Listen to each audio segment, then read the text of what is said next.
several videos about how I put the radiator in and what I found out about, and how you have those little like horseshoe clips that hold the transmission and oil lines in. Well, I got it all together, and in the video I started it up.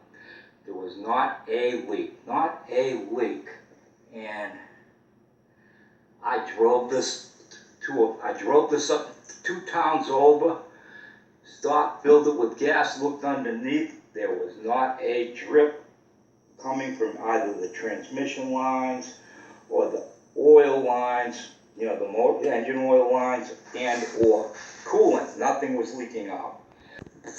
My wife asked me to go and get some dirt, and I went and I got the dirt. And there's the pile of dirt. It's a pretty good sized pile. I mean, the back of that bed was pretty loaded. And driving back the truck I had to have it towed in. The engine seized up, and I'm going to tell you what happened. And I'm praying right now that I can do good until I put all that dirt in the back. And when I had the dirt in it, definitely the back was down quite a bit. And I think they flexed this here truck just enough that it made that line come out. But we got it here, and what I'm doing now is I'm keeping my fingers crossed, and I'm praying, and I'm hoping I get lucky, and I'm pulling the plugs out. I got the plugs out on the other side. That's what they look like. They look good, you know. I think that's what you'd call a normal wear. And so I get the three on that one side, I'm getting them on this side, and I'm squirting oil into the cylinders.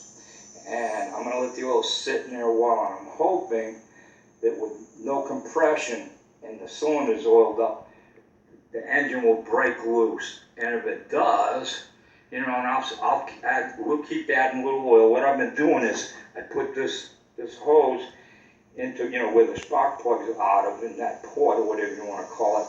And then I hook this little can and I boop, boop, boop. And then it wants to come back. The oil goes in, but the can sucks it back. So you got to kind of open let air pass. And then once I got this tube full, I blow the oil into the cylinder. Okay, with the spark plugs out and bumping it over with the starter, after squirting a bunch of, you know, PV blaster in there and other types of lubricants, I was getting nowhere. It wasn't budging even a quarter of an inch. So what I ended up doing was this. I got using a 16 millimeter. I tried turning it over by hand. I crawled underneath and I used a cheetah bar, so I had plenty of torque, but it wasn't budging even a quarter of an inch. So then I thought, okay, this is what I'll do. I took this here pulley wheel off using the 16 millimeter. And after I got that off, I then got under there, and this is what I did. I got under there using these 2 long extensions that I put together. And now I'm going to show you what I did. Keep in mind, you see that pulley wheel, you had the center bolt, and then you have those 3 screws, and it's those 3 screws that made the day for me. I got this cheetah bar, whatever you want to call it, these 2 extensions, and I put it up in there. You know, after I took that pulley wheel off, I don't know if you can see it, but I then wedged this between the screws, those 3 screws. And then I had to get out and I couldn't do it by hand, so I got laid on the ground and I put my foot on there. I pushed it with my foot and it did spin it. I don't mean spin it, but it budged it. And after it budged it, I'm doing this by myself, so I don't think I can actually do it, but let's see if she'll turn. You see, I just did turn it over. It's tight, but I've been able to turn it now, which you couldn't do before. And then I got up there and I did kick it with the starter and she turned. And to make sure that she turned, I shot some white spray paint on it so I could see if there was any rotation. See that white spray paint coming through? And so now what I'm going to do is I'm going to keep spraying that PB in the cylinders and bumping it, and I'm hoping to see some, if it gets turned over fast enough, maybe a little oil pressure come up. If not, I might pull the distributor and... Okay, we're going to give this a turn over here in a minute. I just lubed all the cylinders down again, and just to make things clear, a quarter of a turn. Because if you heard, well, originally when I tried to start it using the starter, you heard us try to start, and then it locked up. And so after that, when I hit the starter, you just get a knock sound. It wasn't budging. So that's when I decided I needed to get under here and turn it back the other way. So then when you gave it a hit, it would kind of like have a running start. And that's what I did. So I hope that's making sense, because it was locked up until I turned it back, this wheel back.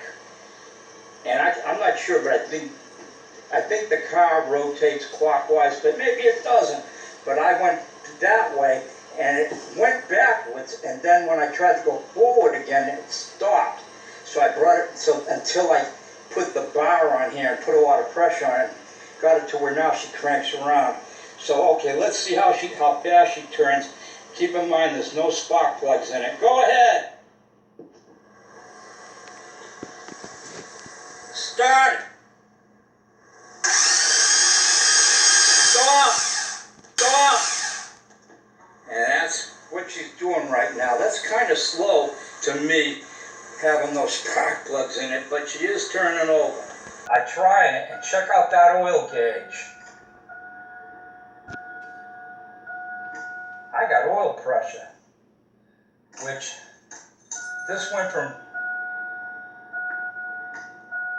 a vehicle that was totally seized up from running out of, driving it with no oil. The big break I got was, I think I've already said this, I was at a stop sign. We were only doing about 35 miles an hour tops because I had this big load of dirt. And I think when I stopped at the stop sign, that's when it calmed out. So I wasn't going down the highway doing 90 or even 50. Well, a vehicle that was totally seized up from running out of, driving it with no oil. The big break I got was, I think I've already said this, and I was in an idle when she gave out. I feel right now that I think she's going to kick over, but will the engine be any good? Who knows? That's my next step. I'm going to clean up all the plugs and try to fire it up. See you in a minute. Okay, we're about to try starting. I got the spark plugs in, and I gave it a shot of this ether starting fluid, and let's see what happens.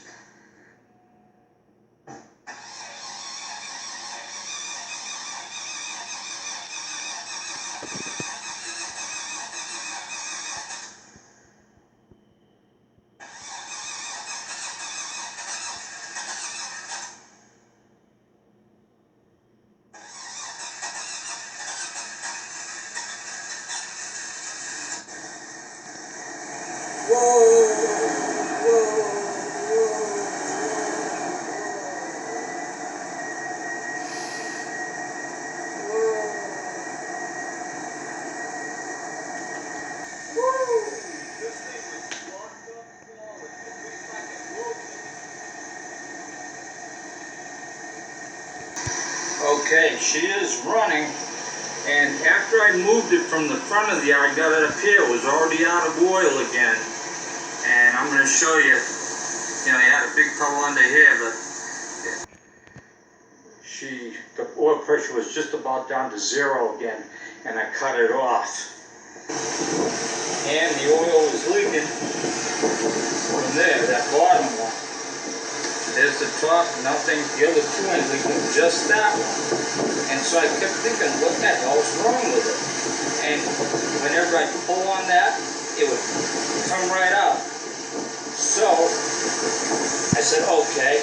I pulled it out, and I put in a different one of these horseshoe clamps, and I used that little clip out, and I put the pipe in, the tube, whatever you want to call it, put a new clamp in, and it seemed to hold for a little bit, but then it started leaking again, just about as bad. So, I was saying online, one of my videos, that these here looked like a bugger to get out, and I was afraid to take them out. At that point, I said, I got no choice. And this one here wasn't 1 inch, it was 1 1/8 of an inch. And I took it out.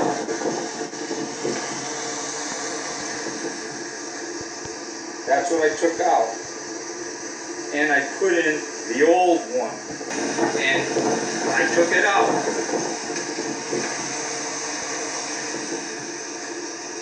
That's what I took out. And I put in the old one from the old radiator. And I hooked the line up to the old one. And she isn't leaking anymore. Here's the old radiator. And this is the piece that was defective as far as I'm concerned in the new radiator, because no matter what I did, it kept leaking from this spot till I took this piece from this old radiator and used it in the new radiator, the box that the new radiator came in. And maybe it was just not my lucky day, eh? But just for reference for you guys. And I'm sure, they sell hundreds, if not thousands, of these. They have no problem at all.